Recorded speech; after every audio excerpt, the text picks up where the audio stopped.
Hare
सभी हाथ जोड़िए और मेरे पीछे वंदना दोहराइएगा।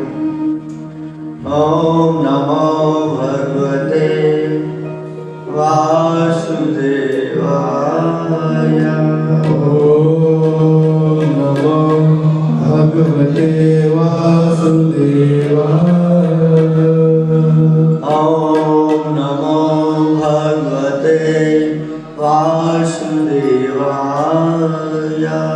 ओम नमो भगवते वासुदेवाय। ओम नमो भगवते वासुदेवाय। ओम नमो भगवते वासुदेवाय।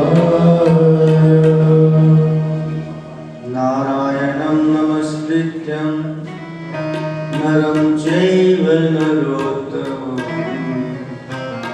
देवीं सरस्वतीं व्यासं ततो जयमुदीरये। निष्प्रायेषु अभद्रेषु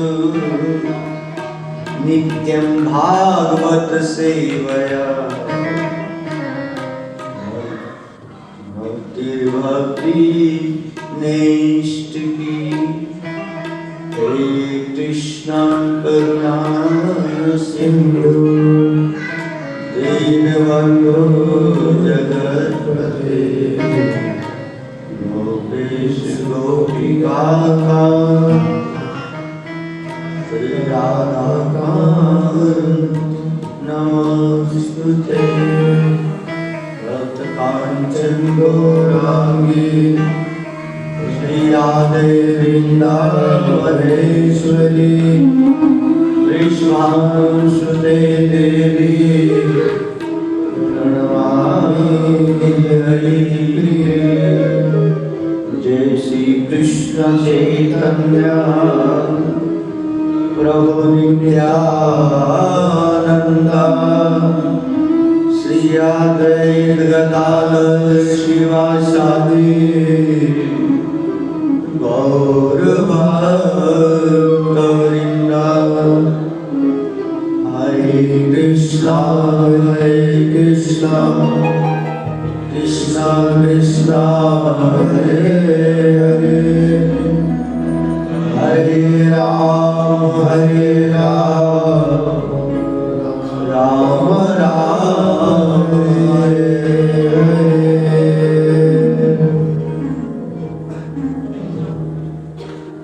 आप सबका पूर्ण धन्यवाद।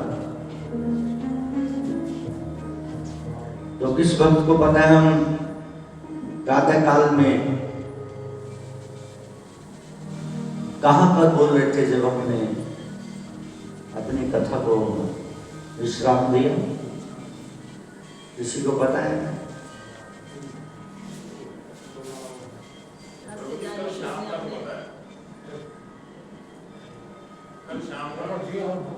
आज सवेरे हमने कहां पर अपना टॉपिक छोड़ा था?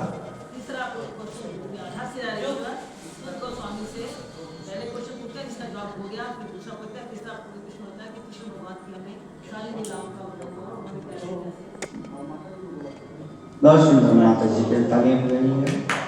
ऐसे ध्यान से सुनना चाहिए। ये श्रीमती ते जानती, जो सुनते हैं वो जान पाते हैं। जिसने ध्यान से सुना नहीं वो अच्छी तरह से सुना नहीं सकता। जो सुनेंगे ध्यान से वही प्राप्त करेंगे भगवत ज्ञान। हमारे बीच में श्री तरुण चौधरी जी, जो अवधवासी दास जी के पिताजी हैं, वो आए हैं। नंदेश्वरी देवी माता जी के हस्बैंड हैं।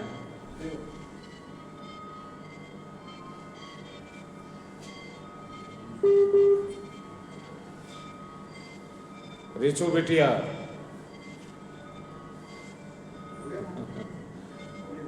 बहादुरगढ़ हरियाणा से आई है।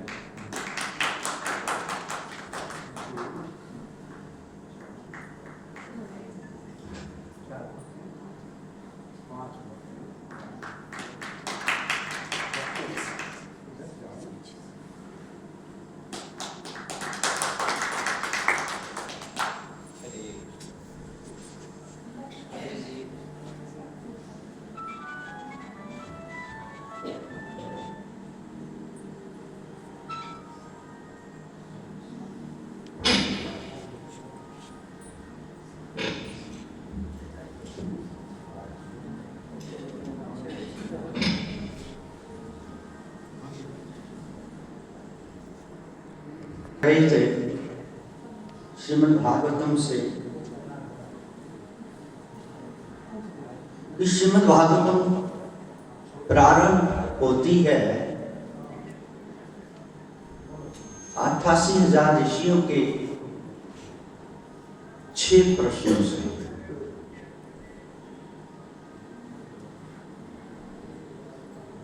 नैमिषारण्य के जंगल में 88,000 ऋषि एकत्रित हुए और उन्होंने 1000 वर्षों तक चलने वाले यज्ञ का शुभारंभ किया।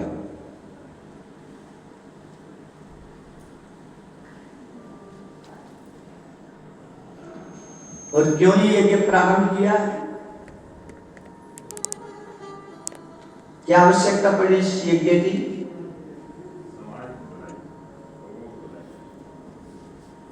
इसका कारण था कि उन 88,000 ऋषियों ने देखा ये कली बड़ी रफ्तार से बढ़ रहा है।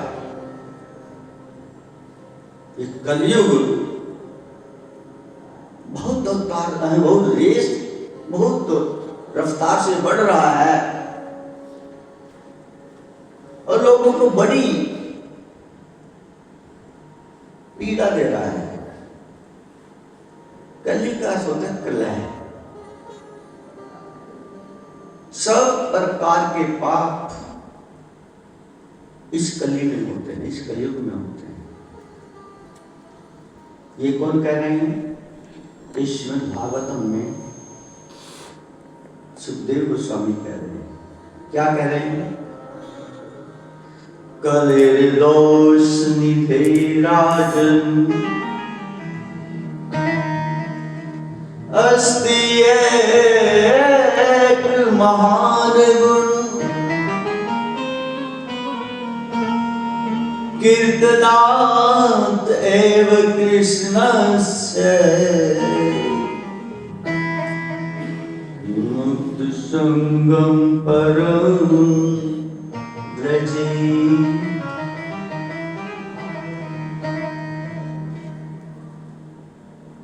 कथा 3 जगह चल रही है। ये भागवत कथा 3 जगह चल रही है। सबसे पहले सूत गोस्वामी सुखदेव गोस्वामी के आगे बैठे हैं और परीक्षित महाराज को ये भागवत कथा सुनाई जा रही है सुखदेव गोस्वामी के द्वारा, और साथ साथ में उनके शिष्य सूत गोस्वामी भी उस कथा में विराजमान थे।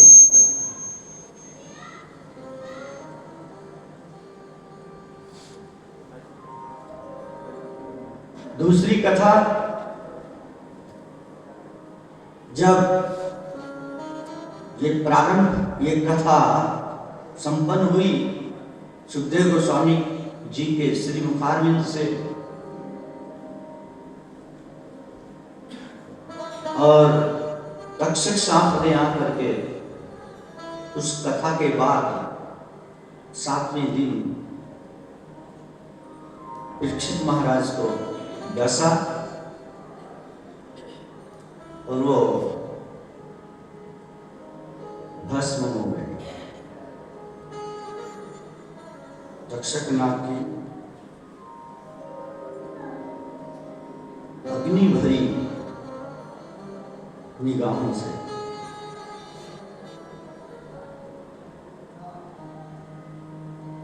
और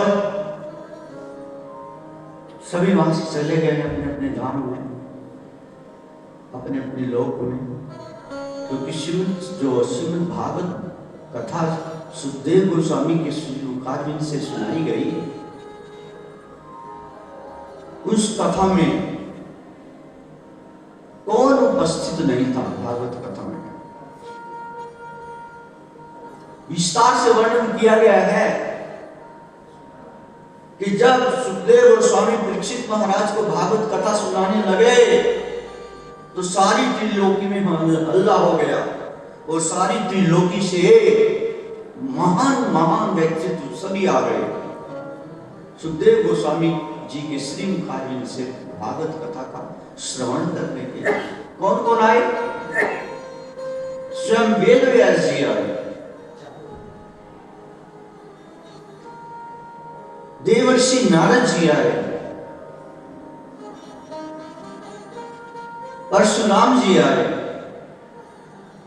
वशिष्ठ मुनि आए, विश्वामित्र जी आए, सभी अपने अपने शिष्यों के साथ आए।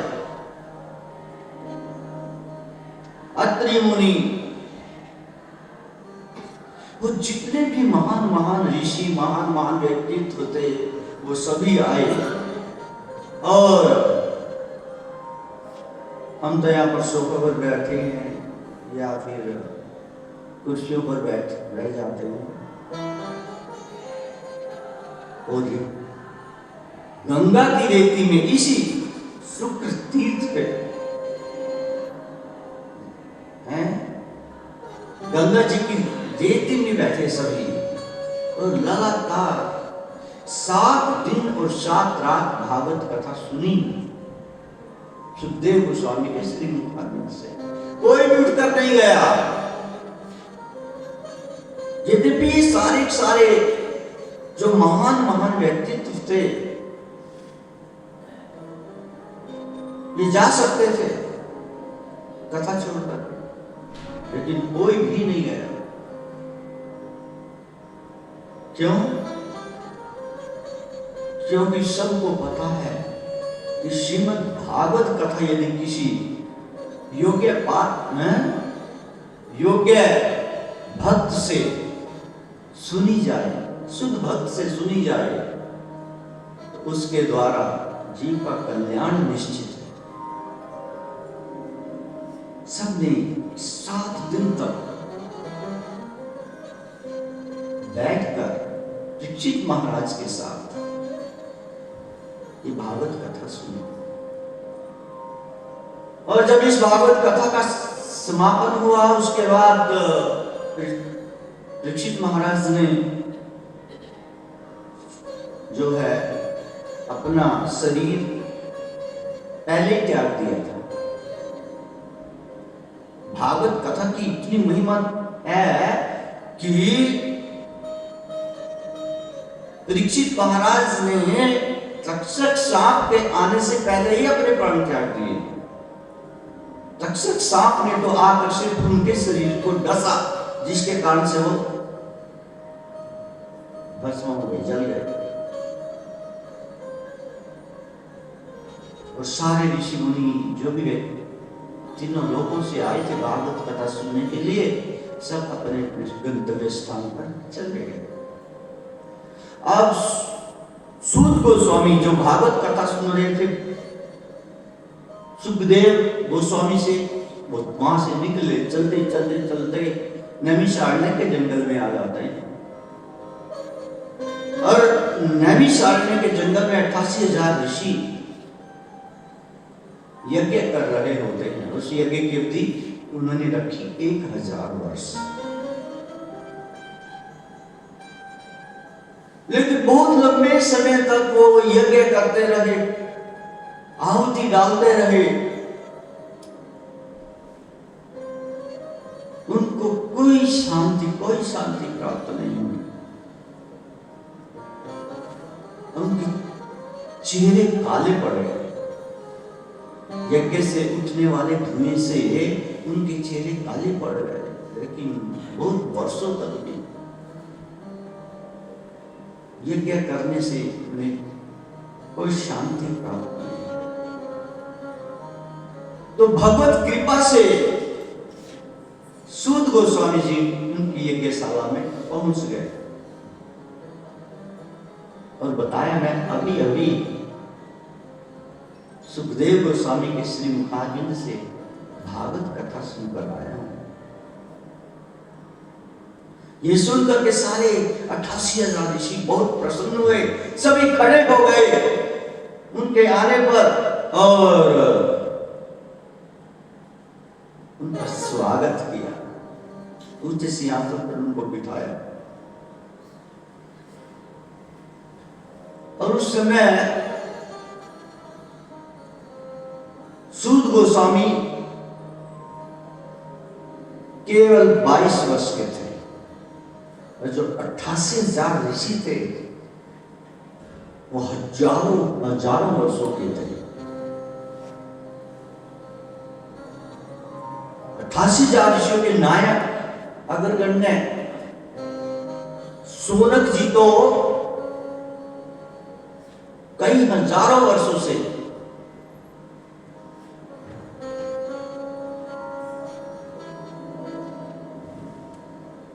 अपना जीवन एज इट इज वैसे ही रखे हुए थे।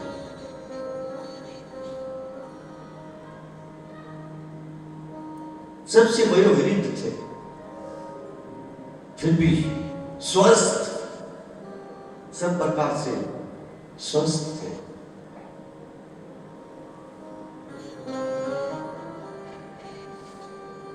सबने उठ करके स्वागत किया सूत गोस्वामी का। इससे पता चलता है कि एक भक्त की उम्र नहीं देखी जाती।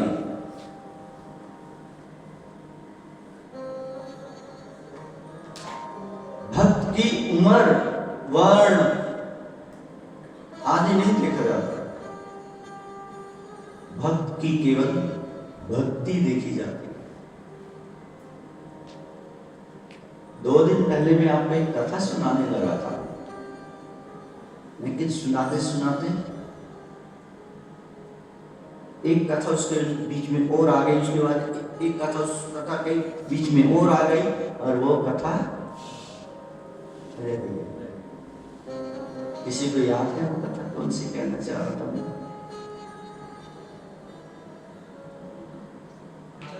नारद जी इस पृथ्वी पर आए देवलोक से और वो एक गांव से गुजर रहे थे,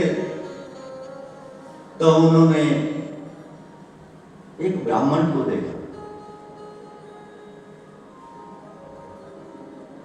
ब्राह्मण ने पहचान लिया, ये देवर्षि नारद जी। बड़ा प्रसन्न हुआ, नारद जी को ऊंचे सिंहासन पर बिठाया, उनके चरणों को धोया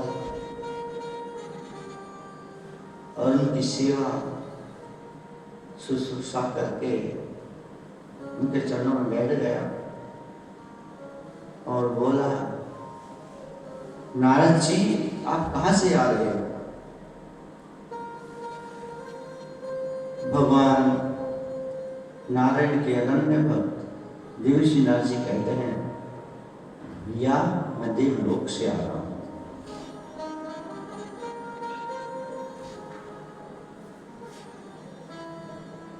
अच्छा, तो मेरा आपसे निवेदन है, आप भगवान विष्णु के पास अक्सर जाते रहते हैं, मेरा एक निवेदन है कि आप जब भगवान विष्णु के पास जाओ तो एक प्रश्न करना, मेरा एक प्रश्न पूछना। कहते क्या? कि मेरा ये प्रश्न पूछना कि मेरी मुक्ति कब होगी।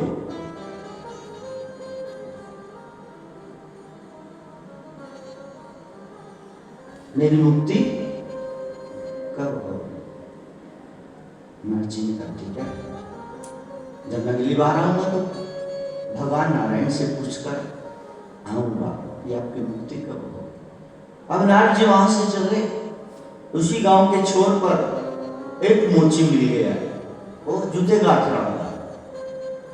उसने नारद जी को देखा, खड़ा हो गया,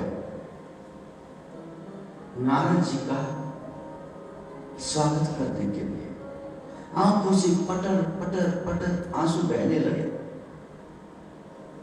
दंडवत प्रणाम किया, अपने आंसुओं से नारद जी के चरणों को धो डाला। नारद जी ने उसको संभाला, उसको बिठाया। अरे मोची,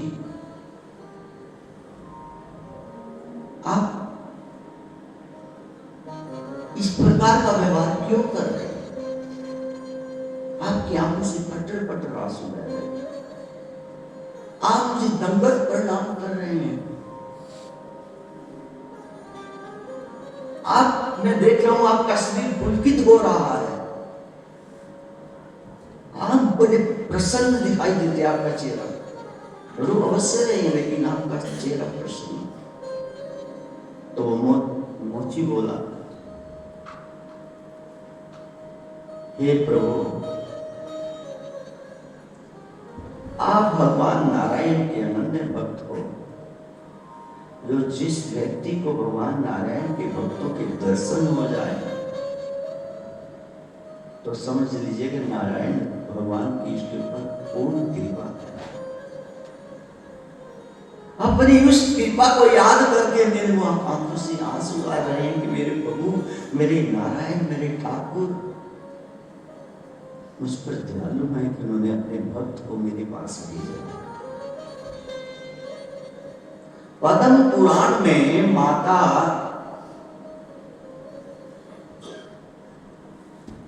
पार्वती भगवान शंकर से पूछती है कि प्रभु, किसकी आराधना सर्वश्रेष्ठ है? क्या? किसकी आराधना अर्थात पूजा सर्वश्रेष्ठ है? कौन है जिसकी पूजा करनी चाहिए, जो पूजा के योग्य है, सर्वश्रेष्ठ पूजा के योग्य है?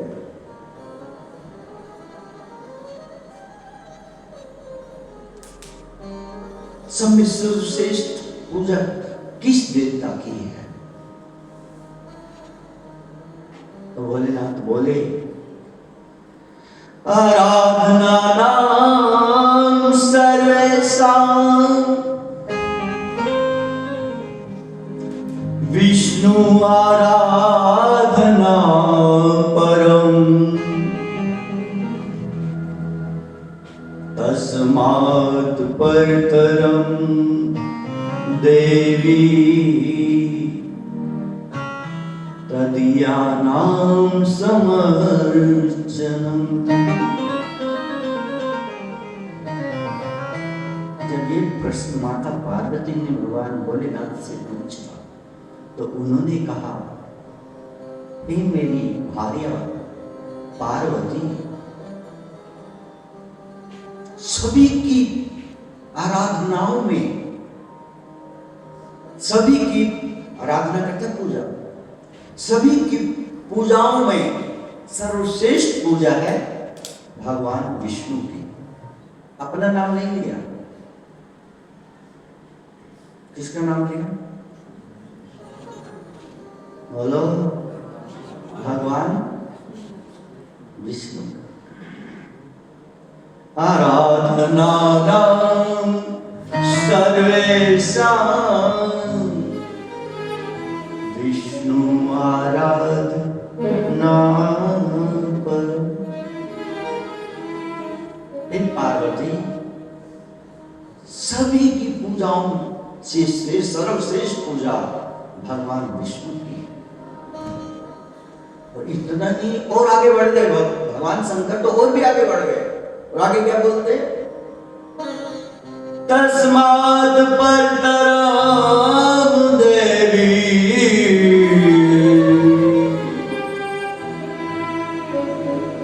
तदीयानां समर्चनम्।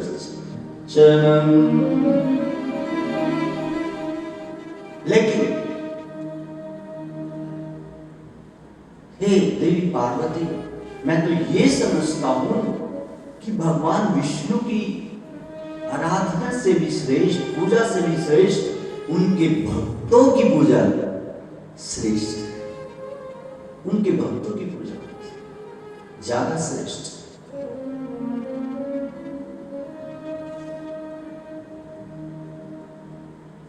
दुर्वासा ऋषि जब महाराज अम्बरीश का अपमान कर देते हैं तो ऐसा ही कुछ भगवान विष्णु ने कहा। किसको? दुर्वासा ऋषि। भागवतम की एक बहुत मार्मिक कथा है महाराज अम्बरीश की।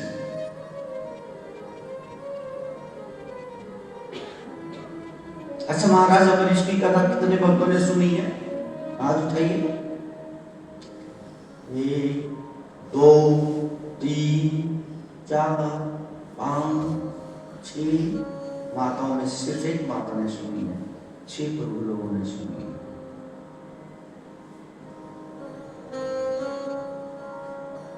भक्त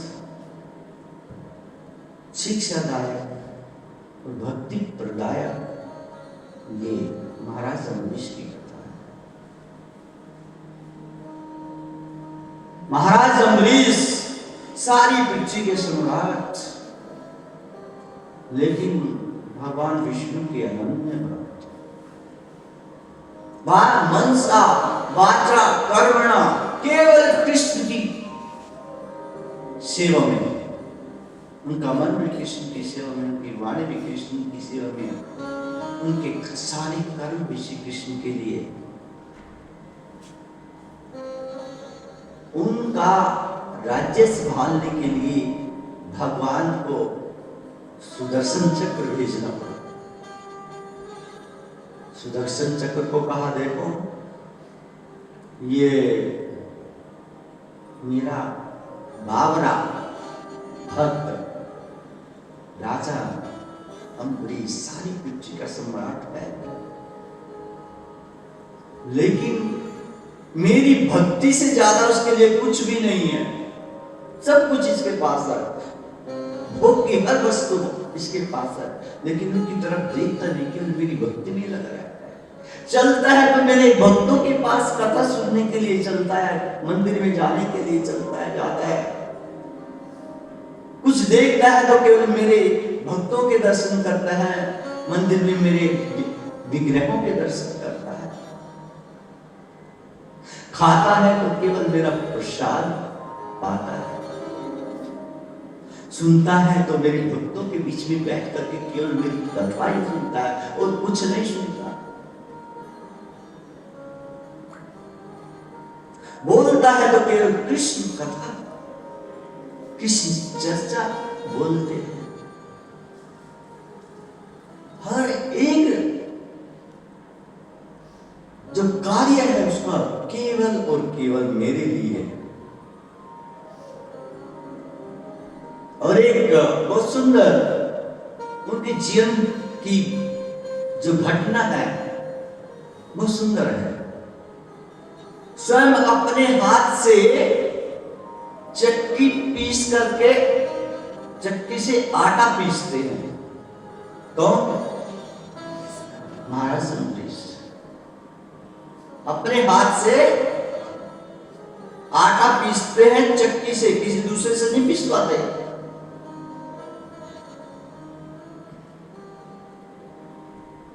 और गर्मी का समय था, पसीने पसीने हुए जा रहे थे। उस गर्मी के वातावरण में वो चक्की पीस रहे थे भगवान के लिए आटा तैयार करने के लिए। बहुत पसीना आ रहा था तो भगवान आ गए, उसके पीछे खड़े हो गए, उसको क्या करने लगे? पंखा चलने लगे। महाराज अम्बरीश को जो ठंड सी लगी, हैं? अरे इतनी ठंडी हवा कहां से आ गई है? पीछे मुड़कर देखा तो भगवान विष्णु खड़े हैं। खड़े होकर अपने चरणों में सिर ले लिया, प्रभु ऐसा मत कीजिए, मुझे आपकी सेवा करनी चाहिए, आप मेरी सेवा कर रहे हैं।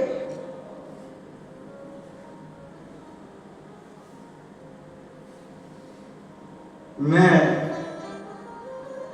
क्षमा चाहता हूं प्रभु, ऐसा कार्य मत कीजिएगा।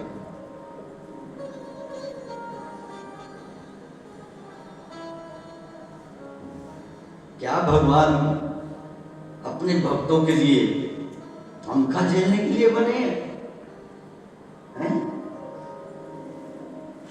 तो भगवान विष्णु बोले, तो क्या एक राजा चक्की पीसने के लिए बना है, आटा पीसने के लिए हैं?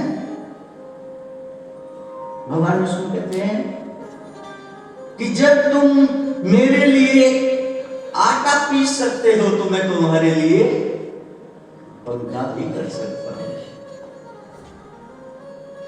वाह, भक्त और भगवान की लीलाएं अलग ही चलती हैं।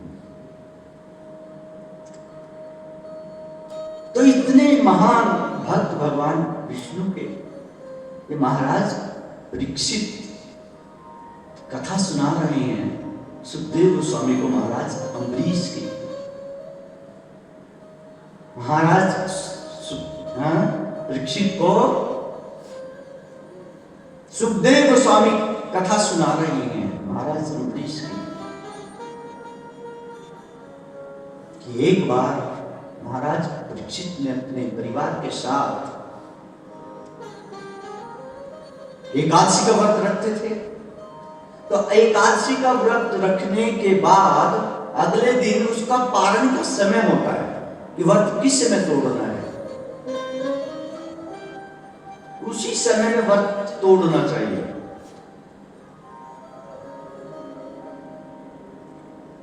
तो ये दुर्वासा ऋषि जी देवलोकों में घूम रहे थे, तो सारे देवता महाराज अम्बरीश का गुणगान कर रहे थे। सारे देवता महाराज अम्बरीश की चर्चा कर रहे थे कि भगवान विष्णु के कितने बड़े भक्त हैं इस पृथ्वी लोक पर। महाराज अम्बरीश कि उन्होंने अपना सुदर्शन चक्र छोड़ रखा है उनकी सुरक्षा के लिए, उनके राज्य की सुरक्षा के लिए।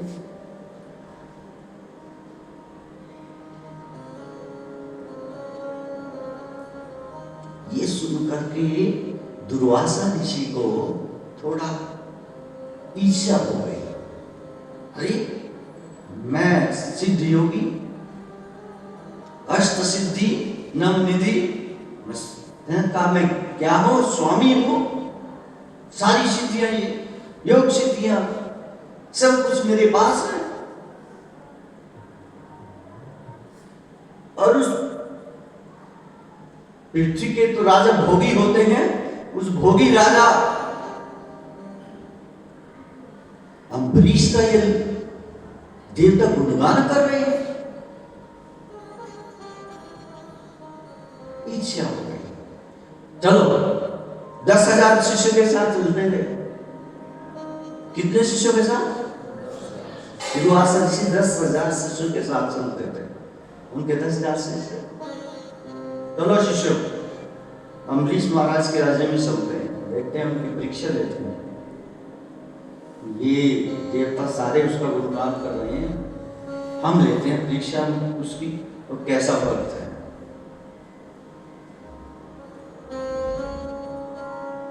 तो कौन से समय पहुंचे? द्वादशी के दिन पहुंचे, जब पारण का समय 1 घंटे का रह गया। 2-3 घंटे के समय में ज्यादातर पारण करना होता है। हमारी स्कूल की जो आती है पंचांग बुक, तो उसमें समय दिया होता है, सारे साल का समय।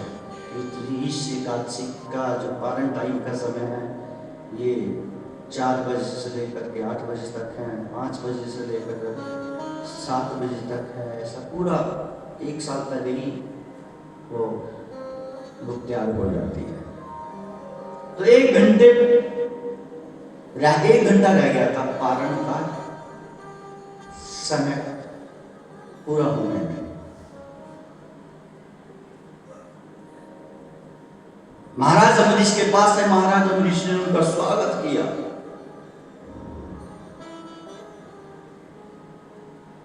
उनको प्रणाम किया, उनसे विनती की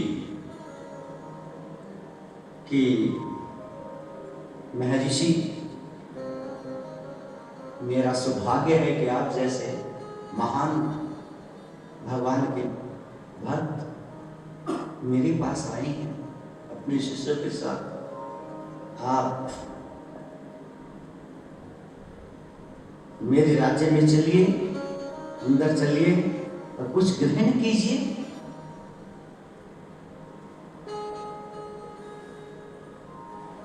दुर्वासा ऋषि बोले, अभी हम स्नान करने जा रहे हैं, पास में ही एक नदी थी, इस नदी में हम स्नान करके आ रहे हैं, तब तक तुम तैयारी करो, हम आपके यहाँ भोजन प्रसाद ग्रहण करेंगे।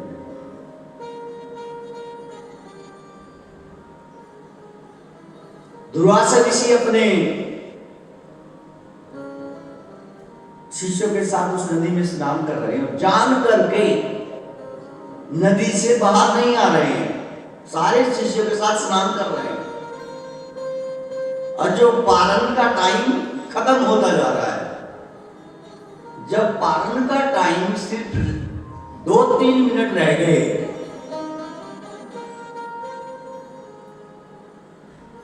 तो महाराज अम्बरीश घबराए, ये तो मेरा व्रत टूट जाएगा, हैं? यदि मैंने पारण नहीं किया तो मेरे व्रत की कुछ महत्ता नहीं रहेगी, निष्फल हो जाएगा। तुरंत अपने योग्य पुरोहितों को, अपने योग्य विद्वान ब्राह्मणों को बुलाया कि इस स्थिति में क्या किया जाए। देव महाराज दुर्वासा तो अभी तक आए नहीं है, उन्होंने कहा था मैं जल्दी आ रहा हूँ, तुरंत आ रहा हूँ, लेकिन आए नहीं। और उधर अपनी दिव्य दृष्टि से देख रहे हैं दुर्वासा ऋषि, त्रिकालज्ञ है वो, तो सब कुछ जानते हैं, देख रहे हैं हो क्या रहा है। तो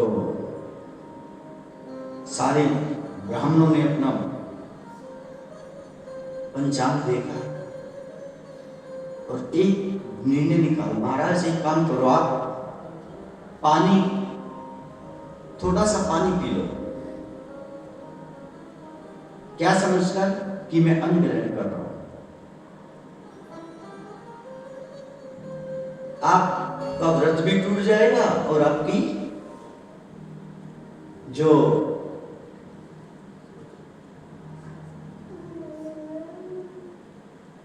भावना है कि दुर्वासा ऋषि को पहले खिलाना फिर बाद में खाना है, वो भी पूर्ण हो जाएगी। तो विद्वान ब्राह्मणों के कहने से जल को अन्न मान करके पी लिया, तुलसी का पत्ता डाल करके भगवान को अर्पित करके थोड़ा सा जल पी लिया। उसी समय देख लिया दुर्वासा ऋषि ने, उसने तो क्या तोड़ लिया, बस निकले क्रोध में, बड़ा क्रोध है, अपने शिष्यों के साथ क्रोध में आकर के बोले, महाराज अम्बरीश, तुमने मेरा अपमान किया है, मुझे भोजन के लिए आमंत्रित करके पहले ही खा रहे, मुझसे पहले ही तुमने जो है जल ले लिया।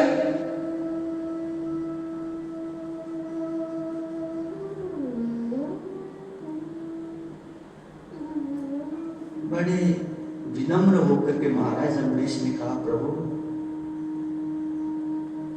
कल एकादशी का व्रत था, उसका पारण का टाइम आज समाप्त होने जा रहा था, तो मैंने विद्वानों के कहने से एक घूंट जल ग्रहण कर लिया, उसको अन्न समझ करके मैं क्षमा प्रार्थी हूँ, मुझे क्षमा कर दीजिएगा। मैं भगवान विष्णु का जो ये एकादशी का व्रत है, इसकी अवहेलना नहीं कर सकता।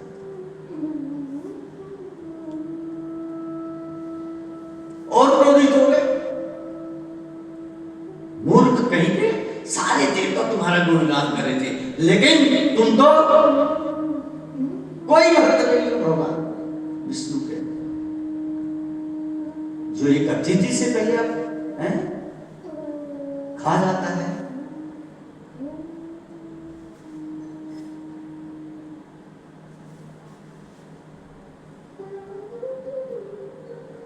इतने क्रोध में आए कि मैं तुम्हें छोड़ो, तुम्हें दंड दूंगा, छोड़ूंगा नहीं। अपनी जटा से एक बाल तोड़ करके नीचे मारा जमीन के, वो एक राक्षसी प्रकट हो गई और उस राक्षसी को आदेश दिया, इस अम्बरीश को मार डालो, खा जाओ इसको।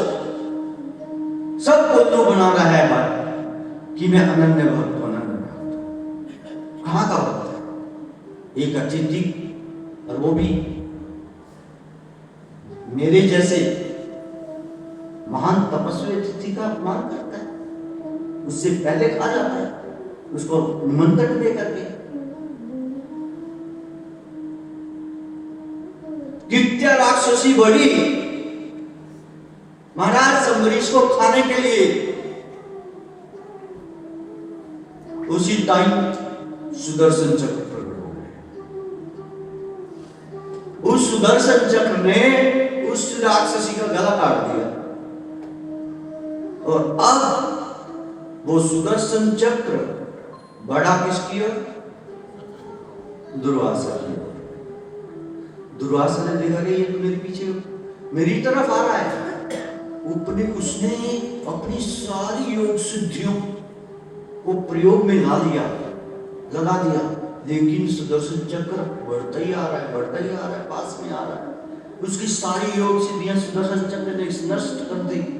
उसके पास सब कोई योग सिद्धि, कोई कुछ नहीं रही जिससे वो सुदर्शन चक्र का सामना कर सके। और सुदर्शन चक्र बिल्कुल पास में जब आ गया और उसका महाराज दुर्वासा का शरीर जब जलने लगा सुदर्शन चक्र के तेज से, तो भाग पड़े।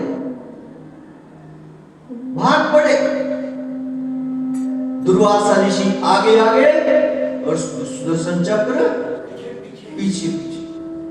सारी त्रिलोकी में घूम गए। ब्रह्मा जी के पास गए, प्रभु रखो, रक्षा करो, ये सुदर्शन चक्र मेरा पीछा कर रहा है, मेरा शरीर चला जा रहा है, मेरे को भस्म कर देगा। ब्रह्मा जी से कह रहे मुझे बचाओ इस सुदर्शन चक्र से। ब्रह्मा जी ने देखा सुदर्शन चक्र है भैया, मैंने थोड़ा सा भी प्रयास किया, कहीं मेरा भी नंबर न लग जाए। बोला भैया ये मेरा चक्र नहीं है, भगवान विष्णु का सुदर्शन चक्र है, मेरी कोई योग्यता नहीं है कि भगवान विष्णु के सुदर्शन चक्र को रोक। भागे कैलाश पर्वत पर गए भगवान भोलेनाथ के पास, प्रभु सुदर्शन चक्र मुझे जला के मार देगा, नष्ट कर देगा, इससे मेरी रक्षा करो। भोलेनाथ ने हाथ जोड़े सुदर्शन चक्र के सामने और बोला भैया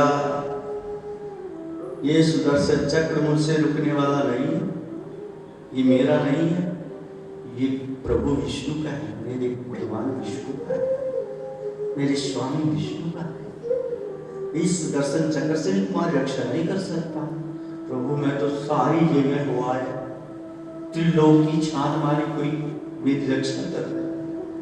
अंतिम सहारा आप बचे थे, मैंने सोचा था भोलेनाथ जी मेरी रक्षा कर लेंगे, और आप भी मना कर रही हैं। तो भगवान शंकर बोले भैया मैं तो रक्षा नहीं कर सकता, नहीं तो मेरा भी नंबर लग सकता है, समझे? लेकिन तुम्हें इससे बचने की क्या बता सकता हूं, योजना बता सकता हूं, इससे आप कैसे बच सकते हो, बताइएगा, जल्दी से बताइएगा भोलेनाथ जी। कहते जिसका सुदर्शन चक्र है उसी के पास जा। अच्छा भगवान विष्णु के पास? हाँ, भगवान विष्णु के पास भागे, नहीं तो तुझे नष्ट कर देगा, जल्दी जा। देखो कितने बड़े योगी थे दुर्वासा ऋषि, वैकुंठ पहुंच गए, भगवान के वैकुंठ में पहुंच गए और जाकर के भगवान के चरणों में लेट गए, लोट फोट हो गए, प्रभु रक्षा करो, सुदर्शन चक्र से रक्षा करो। मेरा शरीर ऐसा लग रहा है कि भी जल जाएगा, भस्म हो जाएगा, इतना ताप मेरे शरीर में भर गया है। सुदर्शन चक्र के कारण मेरी रक्षा करो, पाही मां प्रभु, पाही मां, रक्षा करो। भगवान विष्णु की आंखों से आंसू आ रहे।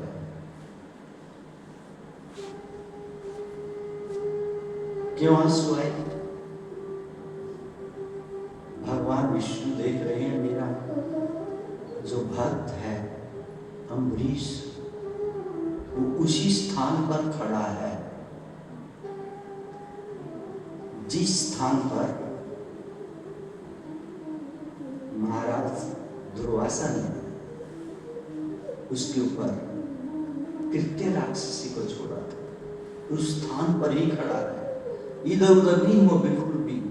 उस लगभग 1 वर्ष बीत गया, वहीं खड़े हैं, सिर्फ जल लेकर के जीवन जी रहे हैं कि कब वो दुर्वासा ऋषि जी आएंगे, कब मैं उनको खिलाऊंगा, उसके बाद खाऊंगा, मैं तो नहीं खाऊंगा। ऐसी तरह से खड़े हो, 1 साल तक खड़े रहे। ये सोच करके भगवान विष्णु के आंखों से आंसू आ गए और उन्होंने दुर्वासा को कहा, हे दुर्वासा उठो, क्या चाहते हैं? ये प्रभु आपका सुदर्शन चक्र देखो पीछे खड़ा है, आपके कान रुक गया, नहीं तो तक ये मुझे खत्म कर डालता। मैं 1 साल से सारी त्रिलोकी में घूम गया हूं, आपके इस सुदर्शन चक्र का तोड़ किसी के पास नहीं। तब भोलेनाथ ने बताया कि आप ही सुदर्शन चक्र को रोक सकते हैं, मुझे नष्ट होने से, मुझे मरने से बचा सकते हैं। मैं आपकी शरण में आया हूं, ये प्रभु मेरी रक्षा करो। भगवान विष्णु बोले, हे दुर्वासा आप गलत जगह आ गए हैं। गलत जगह आगे मतलब? कहते ये सुदर्शन चक्र मेरा है ही नहीं। अरे प्रभु क्यों मजाक कर रहे हैं, सुदर्शन चक्र तो आपका ही है। कहते नहीं, पहले मेरा था, अब नहीं है। वो क्यों? भगवान विष्णु कहते हैं पृथ्वी लोक का एक मेरा भोला सा भक्त, पृथ्वी लोक का राजा अम्बरीश, उसने मुझे अपने अधीन कर लिया है।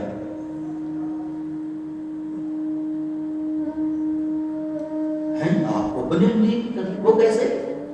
कहते हो खाता मेरे लिए है, मेरे को भोग लगाकर मेरी सेवा के लिए अपने शरीर को रखे हुए है, उसके लिए खाता है कि ठाकुर इस शरीर से ठाकुर जी की सेवा कर सके। वो मेल बोलता मेरे लिए है, अन्य कोई वाणी ही नहीं बोलता। जब भी बोला तो मेरी चर्चा नहीं करेगा, जब भी बोले कुछ नहीं सुनेगा, जब सुनेगा तो केवल मेरी कथाएं सुनेगा सत्संग में जाकर के, और कुछ सुनता ही नहीं।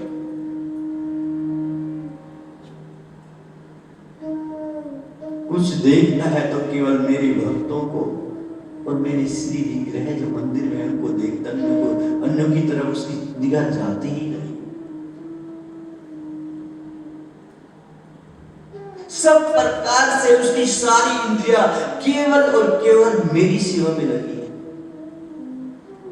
बोलना मेरे लिए, खाना मेरे लिए, चलना मेरे लिए, देखना मेरे लिए, हाथों से काम करना मेरे लिए, अरे अपने हाथों से आटा पीसता है, सारी पीढ़ियों का सम्राट हो।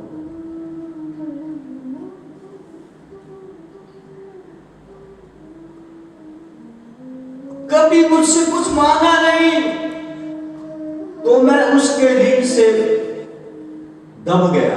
अब मैंने कहा कैसे इसका ऋण थोड़ा सा तो उतार दूं, इतना ऋण इसने मेरे ऊपर चढ़ा दिया। तो मैंने सुदर्शन चक्र को उसकी सेवा में लगा दिया, जाओ उसके राज्य की और उसकी किया करो।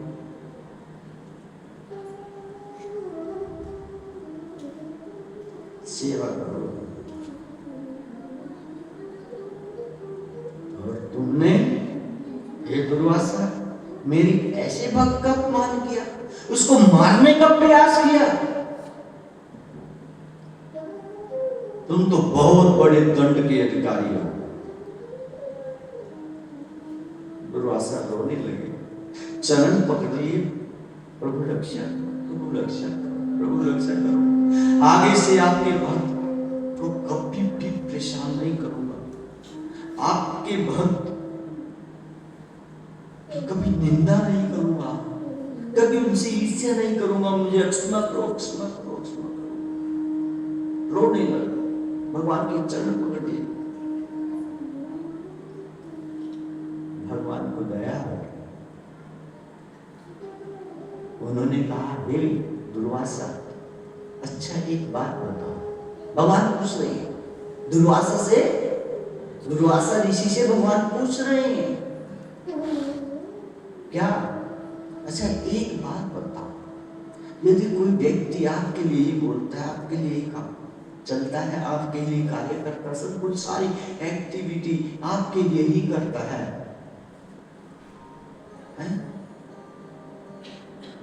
सिर्फ आपकी सेवक में समर्पित है, अपने लिए कुछ करता ही नहीं है, अपने परिवार के लिए कुछ करता ही नहीं है। ऐसे भक्त का यदि मैं ध्यान ना रखूं तो कौन रखेगा बताओ? भगवान पूछ रहे हैं। दुर्वासा ऋषि से भगवान प्रश्न कर रहे हैं, ऐसे भक्त, ऐसा मेरा भक्त जिसका चलना मेरे लिए, खाना मेरे लिए, बोलना मेरे लिए, सुनना मेरे लिए, हाथों से कर्म करना मेरे लिए, पांव से चलना मेरे लिए, ऐसे भक्त का यदि मैं ध्यान नहीं रखूंगा तो कौन रखेगा? ऐसे सेवक का ध्यान मालिक नहीं रखेगा तो कौन रखेगा बताओ?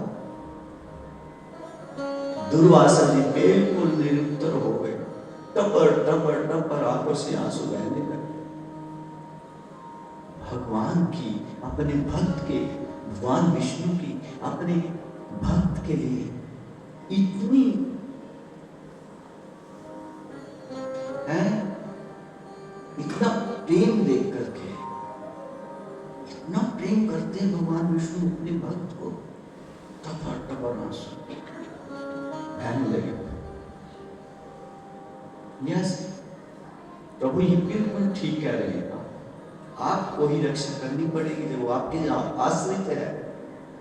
तो इसलिए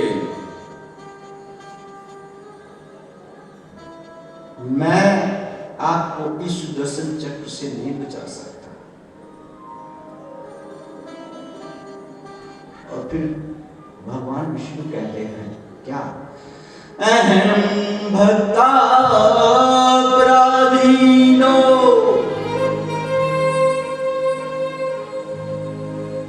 न स्वतंत्र इव द्विजा।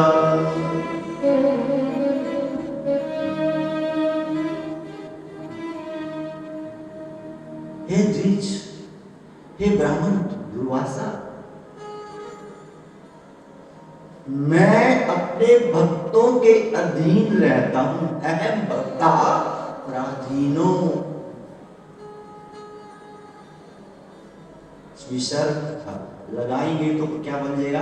अहम भक्ता पराधीनः, मैं अपने भक्तों के अधीन रहता हूं, न स्वतंत्र द्विजा। ये द्विज, ये दुर्वासा, ये ब्राह्मण दुर्वासा, मैं कभी स्वतंत्र रहता ही नहीं।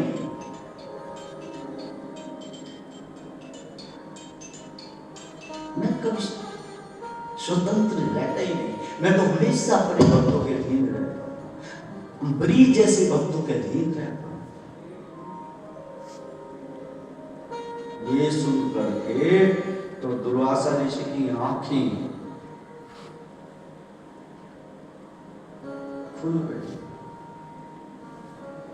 इतना प्रेम करते हैं भगवान अपने भक्तों से कि उनके अधीन हो जाते हैं।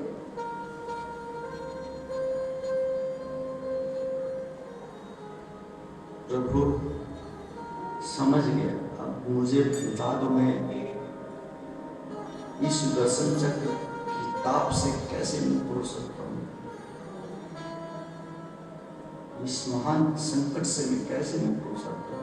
जाओ उसी अम्बरीश के पास जाओ, उसके चरणों में पड़ करके माफी मांगो, तब जाकर के ये सुदर्शन चक्र तुम्हें छोड़ेगा, नहीं तो आज नष्ट कर देगा, बसेंगे नहीं। भागे, वैकुंठ से भागे, कहां पर आए? पृथ्वीलोक पर आए दुर्वासा ऋषि, और जैसे ही महाराज अम्बरीश के चरणों में गिरने लगे, महाराज अम्बरीश ने उनको उठाकर अपने गले से लगा दिया। प्रभु ऐसा पाप मुझे क्यों चला रहे हैं? आप ब्राह्मण हैं, मेरे चरणों में गिर रहे हैं, मुझे आपके चरणों में गिरना है। और उनके चरणों में गिर गए कौन? अम्बरीश महाराज दुर्वासा जी के चरणों को अपने आंखों से, अपने आंखों की जल से, अपने आंसू से उनके चरण धो डाले। दुर्वासा ऋषि पछता रहे हैं, बहुत पछता रहे हैं। हंस के आंसू उनकी आंखों से निकल रहे हैं। सुदर्शन चक्र लोक क्या हो गया? लुप्त हो गया। अपने महाराज दुर्वासा को अपने चरणों से उठा करके अपनी छाती से लगा दे। कहते हैं आज मैंने भगवान विष्णु के भक्तों की महिमा को जान लिया। आज मुझे पता चला है कि भगवान विष्णु के भक्त कितने महान होते हैं। अरे मैंने जिसको मारने का प्रयास किया वो आज मेरे 1 साल तक मैं कुछ नहीं खाया, कि जब मैं आऊंगा तो खाऊंगा। मेरे चरणों को धो दिया अपनी आंखों से के जल से।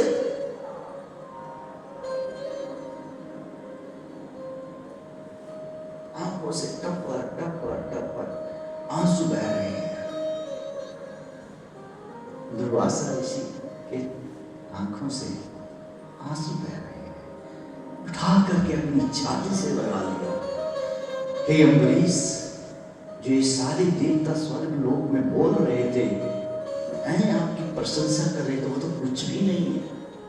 आपकी तो प्रशंसा सारा संसार करेगा। आप इतनी अधिक प्रशंसा के अधिकारी हैं, सारा संसार करेगा प्रशंसा। आपको नमस्कार सारा संसार करेगा। और भागवतम में ये कथा जब सुनाई जाती है तो सारा संसार महाराज अम्बरीश की भक्ति के विषय में सुन करके उनसे प्रेरणा प्राप्त करता है, उनकी प्रशंसा करता है।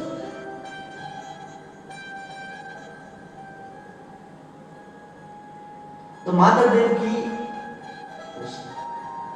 माता पार्वती ने जब पूछा कि सबकी पूजाओं में सर्वश्रेष्ठ पूजा किसकी है, तो क्या बताया था? बोलो, भगवान विष्णु की। और उसके बाद और कुछ भी बोला? हाँ, हे देवी पार्वती, मैं तो भगवान विष्णु की पूजा से भी श्रेष्ठ उनके भक्तों की पूजा मानता हूं। कहने वाले कोई साधारण व्यक्ति नहीं है, भोलेनाथ जी है, भगवान शंकर है।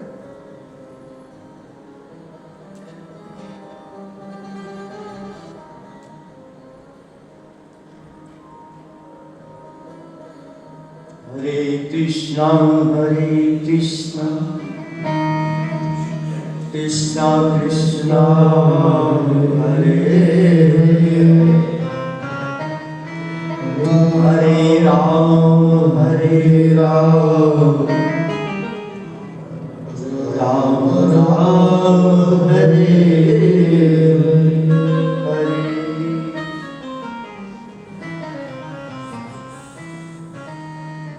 भगवत गीता में भगवान श्री कृष्ण इस बात को कहते हैं। 9वां अध्याय 29वां श्लोक भगवान श्री कृष्ण कहते हैं क्या? समो अहम सर्वभूतेषु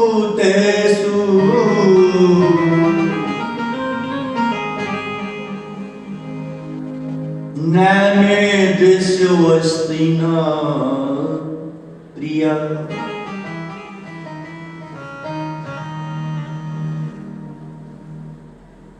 ये भजन्ति तु मां भक्त्या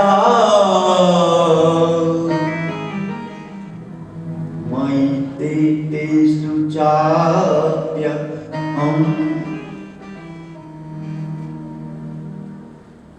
हे अर्जुन,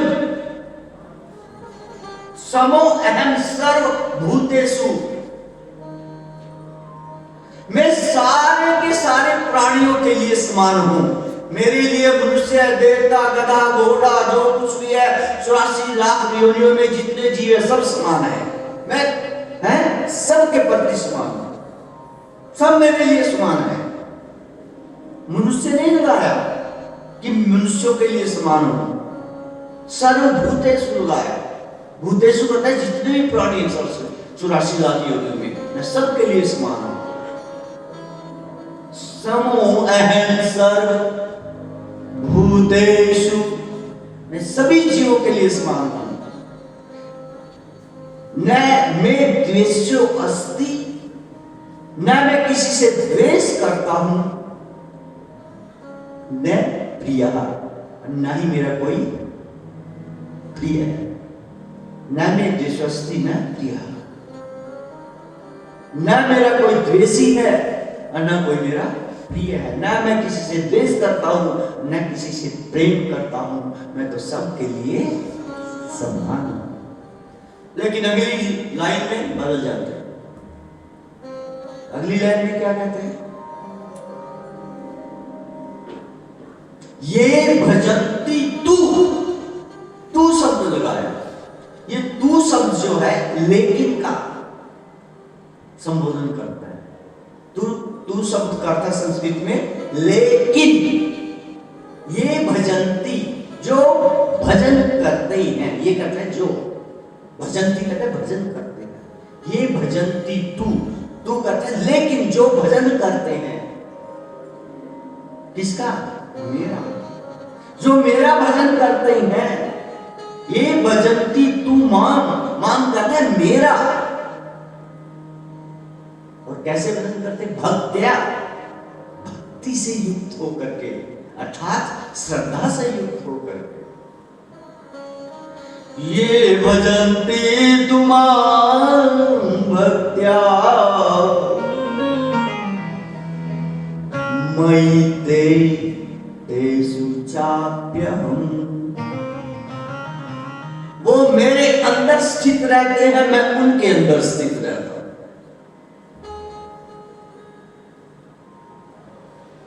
अर्थात मैं उनसे दूर नहीं रहता, वो मुझसे दूर नहीं रहते, उनके पास में रहता हूं। वो मेरे हैं और मैं उनका, अन्यथा मैं सबके लिए समान हूं।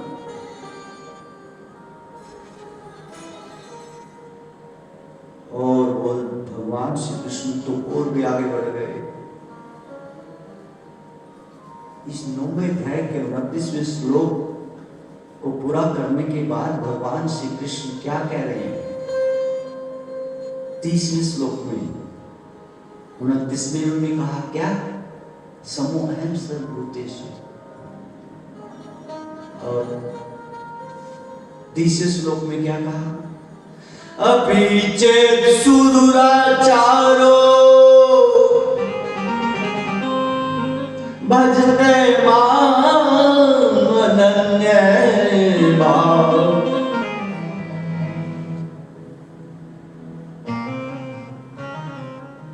अपि चेत सुदुराचार, कोई बहुत बड़ा दुराचारी व्यक्ति क्यों ना हो, पापी व्यक्ति क्यों ना हो, एक दुराचारी होता है, एक सुदुराचारी।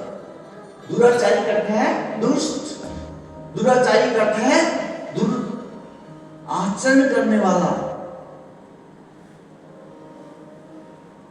पाप करने वाला।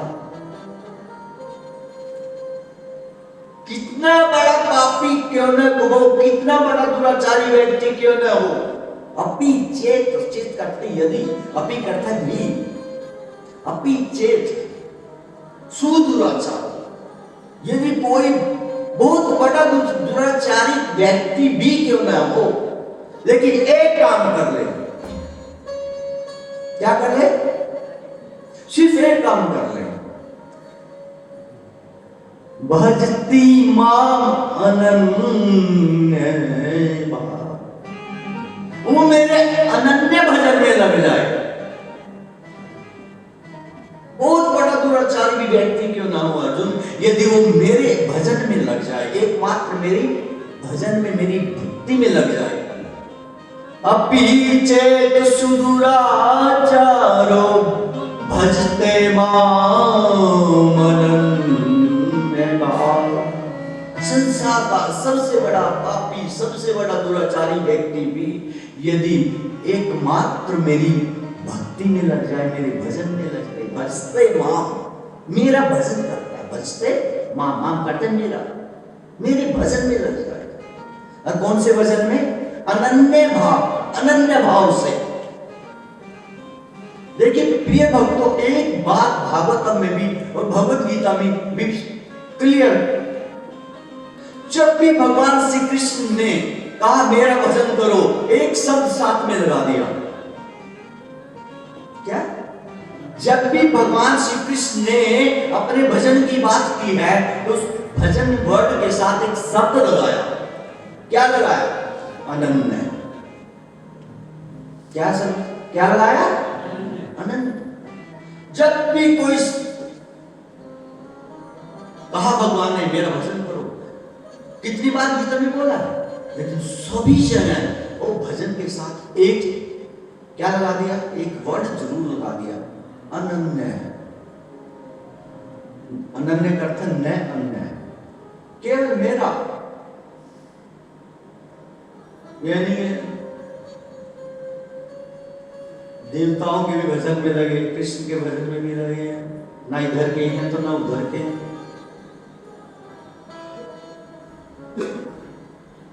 समझे? केवल कृष्ण का भगवान, कृष्ण भगवान विष्णु, भगवान राम का, विष्णु तत्वों का भजन, जीव तत्वों का, जीव तत्व भजन करने के लिए बने हैं, विष्णु तत्वों का भजन करने के लिए जीव तत्व बने हैं। ब्रह्म जी से पहले जो सृष्टि भगवान ने की वो विष्णु तत्व है, और ब्रह्मा जी के द्वारा जो सृष्टि की गई वो सारे जीव तत्व हैं। जीव तत्व बने हैं विष्णु तत्वों की सेवा करने के लिए। तो अपि चेत सुदुराचारो भजते माम अनन्य भाव, बहुत बड़ा दुराचारी व्यक्ति क्या ना हो, मेरा अन्य भाव से मेरा भजन शुरू कर दे, तो साधु एव से मंतव्य, एव करता है अंडर। मैं कह रहा था ना, दो में से एक शब्द जरूर लगाते हैं ठाकुर जी जब अपने भजन की बात करते हैं, या तो अनन्य लगाते हैं या एव लगाते हैं। एव का मतलब ही, अर्थात केवल मेरा ही, है ना? तो क्या कह रहे हैं? अपि चेत सुदुराचारो भजते माम अनन्य भाव, साधु एव से मंतव्य। उसे साधु माना, ऑर्डर कर रहे हैं सारे त्रिलोकी को, भगवान श्री कृष्ण ऑर्डर कर रहे हैं। क्या कर रहे हैं? उसे क्या मानो? बोल दो, क्या मानो? उसे साधु मानो। कितना बड़ा पापी व्यक्ति क्यों न हो, एकमात्र मेरे भजन में लग जाए, सब कुछ छोड़ छाड़ के, तो उसको तुरंत क्या मानो? बोल दो, साधु मानो। साधु एक से मंतव्य है, मंतव्य करते हैं मानो, उसे साधु मानो। अब साधु की परिभाषा में दे रहा हूं, अपनी तरफ से नहीं, अपने मन से नहीं, अपनी थिंकिंग से नहीं, अपने विचारों से नहीं कि मैं ऐसा सोचता हूं साधु ये है, मैं ऐसा सोचता हूं साधु ऐसा होता है, ऐसा साधु होता है, नहीं। मैं भगवान श्री कृष्ण साधु किसे कहते हैं वो परिभाषा दे रहा हूं आपको।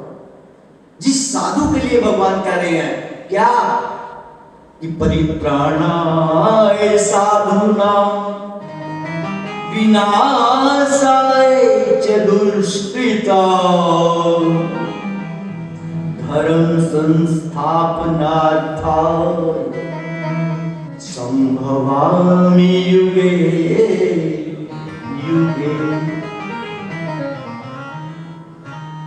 भगवान श्री कृष्ण कहते हैं 7वें भगवद गीता के 4थे अध्याय के 8वें श्लोक में, क्या? परित्राणाय साधूनां, परित्राणाय साधूनां, साधुओं की रक्षा करने के लिए, विनाशाय च दुष्कृतां, दुष्टों का नाश करने के लिए, धर्म संस्थापनार्थाय, धर्म की स्थापना के लिए, संभवामि, प्रकट होता हूं, युगे युगे, हर युग में, युग युग में मैं प्रकट होता हूं।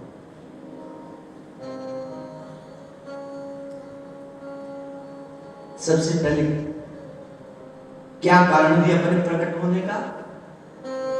बोलो, परित्राणाय।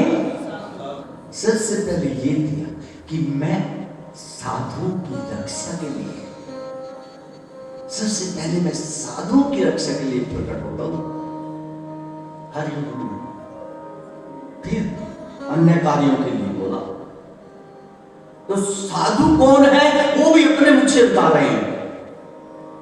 इस 9वें अध्याय में भगवान 30वें श्लोक में साधु की परिभाषा बता रहे हैं कि वो साधु कौन है जिसके लिए मैं आता हूं, जिसकी रक्षा के लिए मैं आता हूं।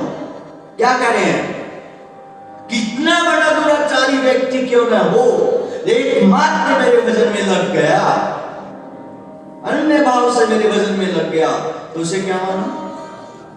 बोल दो, पढ़ो गीता, पढ़ो भागवतम।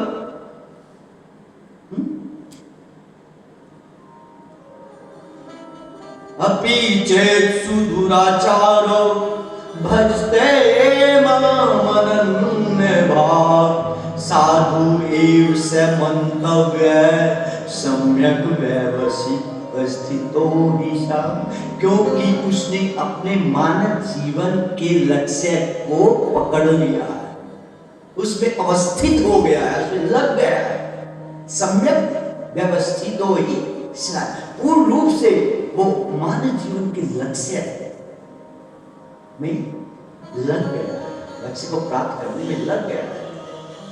देह धरे को फल यही भज मन कृष्ण मुरार। इस मानव तन का कोई लक्ष्य है तो भगवान श्री कृष्ण का भजन करना है। क्या करना है?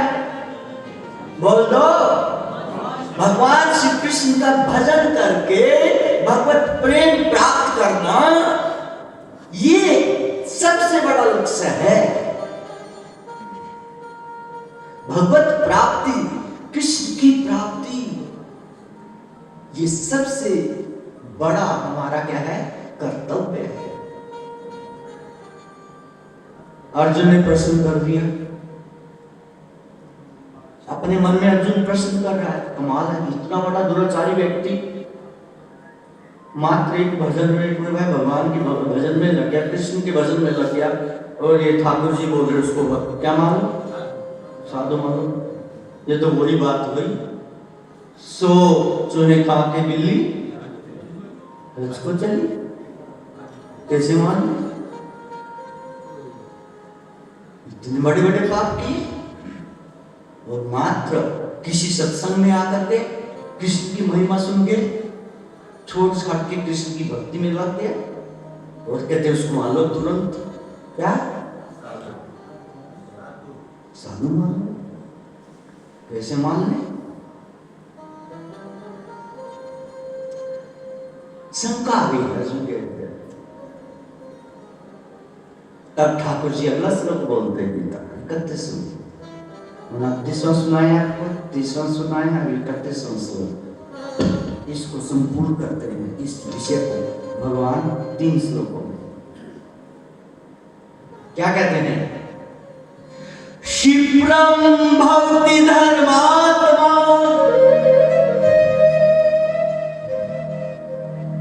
ससु शांतिं निगच्छति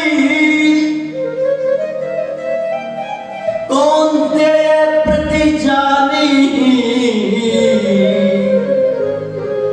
न मे भक्ता प्रणश्यति। ठाकुर जी व्याग्र हो जाते और अर्जुन से कहते, जब अर्जुन के मन में आया कैसे मान ले, इतने पापी व्यक्ति को भक्त मान ले बस एकमात्र भजन में लगने से, हैं? उसको साधु मान ले। तो ठाकुर जी इसका उत्तर देते हैं अगले श्लोक में। भगवान तो हृदय में बैठे हैं ना परमात्मा रूप से, भगवान श्री कृष्ण सबके हृदय में बैठे हैं परमात्मा रूप से। भगवद गीता का 15वें अध्याय का 15वां श्लोक है, सर्वस्य चाहं हृदि सन्निविष्टो। हे अर्जुन, मैं सबके हृदय में निवास करता हूं।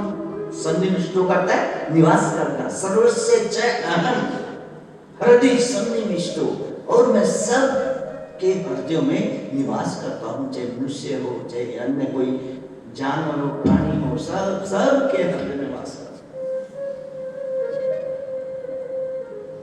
सबके हृदय में बैठते हैं ठाकुर जी।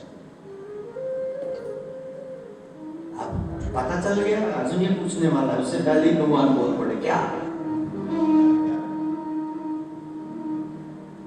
भगवान बोले? क्षिप्रम भवति धर्मात्मा। 31वें श्लोक में 9वें अध्याय में, वो शीघ्र धर्मात्मा बन जाएगा। मेरी भक्ति के प्रभाव से वो दुराचारी, सबसे बड़ा दुराचारी भी क्या बन जाएगा? धर्मात्मा बन जाएगा, धर्म का आचरण करने वाला बन जाएगा। और क्या होगा जब वो धर्मात्मा बनेगा? तो क्या होगा? शाश्वत शांति निगच्छति, उसको शाश्वत शांति प्राप्त हो जाएगी। कौन सी शांति? शाश्वत, जो उसे कभी छीनेगी नहीं, ऐसी शांति से प्राप्त हो जाएगी। तो भक्तों एक बात क्लियर है, यदि हम भगवान श्री कृष्ण का अनन्य भजन करेंगे तो शाश्वत शांति हमारे हृदय में, बोलो, आ जाएगी। शांति प्राप्त करने के लिए भागना नहीं पड़ेगा। जब एक दुराचारी के लिए भगवान कह रहे हैं कि उसको क्या हो जाएगी? शाश्वत शांति मिल जाएगी। तो जो दुराचारी नहीं है, उसके बाद भी ठाकुर जी का भजन कर रहा है, तो क्या उसके जीवन में शांति नहीं आएगी? जो अनन्य भाव से भजन करता है, बोलो, आएगी ना। और भी आगे बढ़ गए ठाकुर जी इस श्लोक में। तो क्या कह रहे हैं?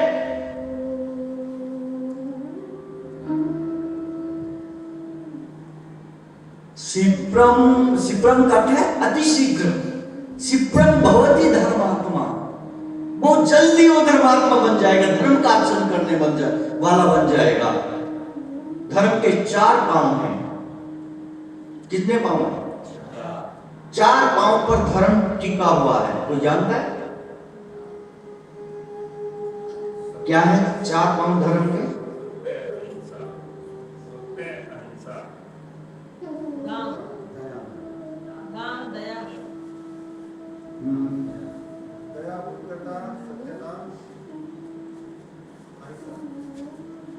एक एक दो तीन भक्तों को बता, चारों नहीं बता, चारों इस प्रकार से है। धर्म के 4 पांव। सबसे पहले है तपस्या। क्या? तपस्या। फिर है पवित्रता। तीसरा सत्यता। चौथा दया। समझे? ये 4 पांव पे धर्म टिका हुआ है। और जैसे ही कलयुग आया था उसने धर्म के 3 पांव तोड़ दिया थे। कितने पांव तोड़ दिए? बाबा कथा सुनी है ना? कितने भक्तों ने सुनी याद होगा? ये प्रसंग कितने भक्तों ने सुना? 3-4 भक्त हैं जो भगवान भागवत कथा जिन्होंने सुनी है, ये प्रसंग सुना है। धर्म रूपी बैल के 4 पांव कलयुग ने प्रारंभ में ही तोड़ दिए। एक पांव पर लड़खड़ा रहा था धर्म। महाराज परीक्षित ने जब देखा, महाराज परीक्षित घूमते घूमते घूमते कली को ढूंढते ढूंढते ढूंढते हैं कि कली ने तो बड़ा, जैसे 88 ज्यादशी देख रहे हैं, कली तो अपना बड़ा प्रभाव दिखा रहा है, अभी से लोगों को क्या कर दिया है, अशांत कर दिया है, वापस में लुटवा रहे हैं, घर घर में क्या अशांति छा गई है। और 88 ज्यादशी ये सब देख के बड़े दुखी हुए और जाकर के नैमी साधने के जंगल में 1000 वर्षों तक चलने वाले यज्ञ का अनुष्ठान उन्होंने शुरू कर दिया। कि हाँ, इस यज्ञ को शुरू करने के पीछे उनका उद्देश्य था कि भगवान विष्णु से को प्रकट करके प्रसन्न करके पूछेंगे कि इस कली के प्रभाव से जीवों को कैसे बचाया जाए। ये तो सबके जीवन को नरक बना देगा। अभी से स्टार्टिंग हुई, अभी तो स्टार्टिंग हुई और परीक्षित जैसे महान भक्त को भी उसने क्या कर दिया? मरवा दिया। परीक्षित महाराज इतने बड़े भक्त थे भगवान के कि हृदय में भगवान ने अपनी माता के गर्भ में ही भगवान विष्णु के दर्शन, भगवान श्री कृष्ण के दर्शन किए। ये कथा भी तो आपने सुनी होगी, क्यों? भागवत में सुनी है। ठाकुर जी के जिसने अपने गर्भ में ही दर्शन कर लिए, वो कितना बड़ा भक्त होगा। और रो रहे हैं, 10वें स्कंद में आता है, ये जो परीक्षित महाराज रो रहे हैं। क्या कह रहे हैं? सुखदेव गोस्वामी कहते, भैया हमने तुम्हें भागवत सुना दिया, हम चलते हैं। चरण पकड़ लिए प्रभु। चौथे दिन में क्या कह रहे हैं कि मैंने तुम्हें भागवत सुना दी, अब मैं चलता हूं। 4 दिन तक ना कुछ खाया था ना पिया था किसी ने भी।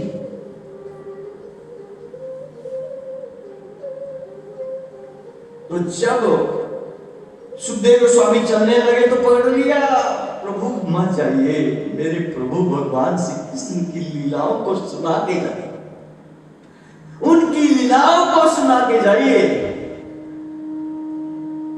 मेरे प्रभु जिन्होंने मुझे माता के गर्भ में बचाया, अश्वत्थामा के छोड़े गए ब्रह्मास्त्र से मेरे अंग जल गए थे।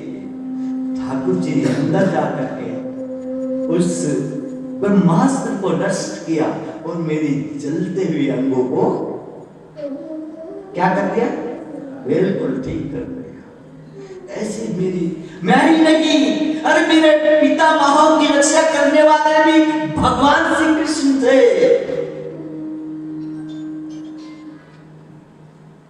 कौरवों की सेना में एक से एक बड़े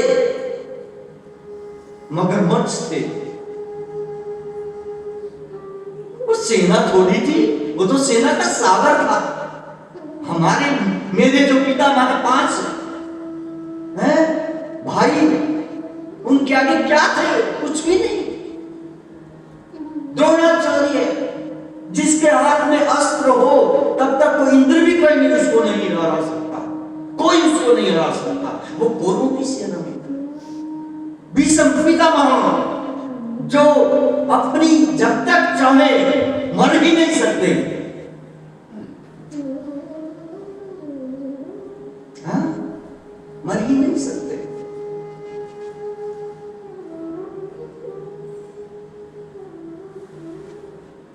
ऐसे ऐसे तिमिंगली मछलियां थी उस सैन्य सागर में, भीष्म पितामह द्रोणाचार्य। लेकिन मेरे पितामहों ने भगवान श्री कृष्ण की शरण ग्रहण की तो वो जो इतना बड़ा सागर था सेना का, वो एक बछड़े के खुर से जो पृथ्वी पर एक छोटा सा गड्ढा बन जाता है, उसमें थोड़ा सा पानी से क्या होता है, उसमें भर जाता है, थोड़े से पानी से वो भर जाता है। तो भगवान श्री कृष्ण की कृपा से वो इतना बड़ा कौरवों का सैन्य सागर कम होते हुए एक बछड़े के खुर के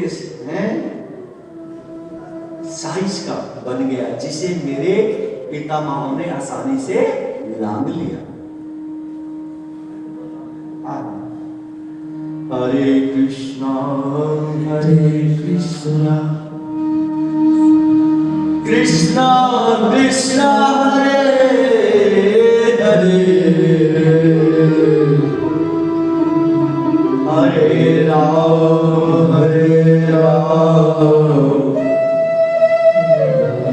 राम राम हरे हरे।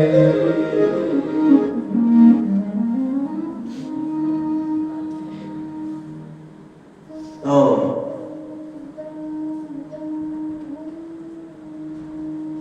आज की कथा को हम यहीं पर विराम देते हैं, क्योंकि 8 बजने वाले हैं। हर रोज 5-10 मिनट ज्यादा ले लेते हैं आपके 15 मिनट, आज 10-15 मिनट पहले ही समापन कर देते हैं, ठीक है? सब खुश हो गए, सब खुश हो गए। 15 मिनट पहले हमारे बीच में हमारे जज साहब हैं, अगर आप